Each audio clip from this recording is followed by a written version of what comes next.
Hi friends, Telangana రాష్ట్ర ప్రజలందరికీ ఆదర్శ శుభవార్త. కొత్త ఆసరా చేత పెన్షన్లు భారీగా అయితే పెంపు చేశారు. పెంచిన డబ్బులు ఇప్పటివరకు కూడా ఇవ్వట్లేదు. ఈ నెల ఆ నెల అని జరుపుతూ ఉన్నారు తప్ప ఇప్పటివరకు ఇవ్వట్లేదు అనేసి చాలామంది అడగడం జరుగుతుంది. అలాగే కొత్త పెన్షన్లు కూడా ఎవరెవరికి ఇస్తారు, ఎప్పుడు ఇస్తారు, ఎప్పుడు మంజూరు చేస్తారు అనేసి అడుగుతున్నారని స్కిప్ చేయకుండా అయితే వీడియో అయితే చూస్తేనే నేను క్లారిటీగా అయితే చెప్పే ఇన్ఫర్మేషన్ మీకు అర్థమవుతుంది. లేట్ చేయకుండా అయితే వీడియోలోకి వెళ్ళే ముందు ఒక లైక్ మాత్రం మర్చిపోద్దండి. పక్కన bell icon all symbol button గంట సింబల్ నొక్కితే నేను వేసే లేటెస్ట్ అప్డేట్స్ వీడియోస్ నోటిఫికేషన్స్ మీకు వెంటనే అయితే వస్తాయి. లేట్ చేయకుండా అయితే వీడియోలోకి అయితే వెళ్ళిపోదాం. పాత వారికి అయినా సరే, కొత్త వారికి అయినా సరే ప్రతి ఒక్కరికి కూడా కొత్త ఆసరా చేత పెన్షన్లు అయితే పెంపు చేస్తాము. 14,000 కోట్ల రూపాయలు అయితే విడుదల చేశాము. కానీ అవి సరిపోవట్లేదు.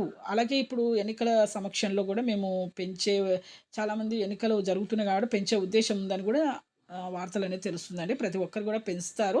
ఈ ఆగస్టు నెల వరకు ఖచ్చితంగా అయితే అందరికైతే పెంచడం జరుగుతుంది. అలాగే కొత్త పెన్షన్ కూడా ముఖ్యంగా వితంతువులకి, వికలాంగులకు కూడా వీళ్ళకి కూడా మంజూరు చేస్తామని చెప్తూ ఉన్నారు. ప్రత్యేకంగా అయితే ఫస్ట్ ప్రిఫరెన్స్ అయితే ఇవ్వడం జరిగింది.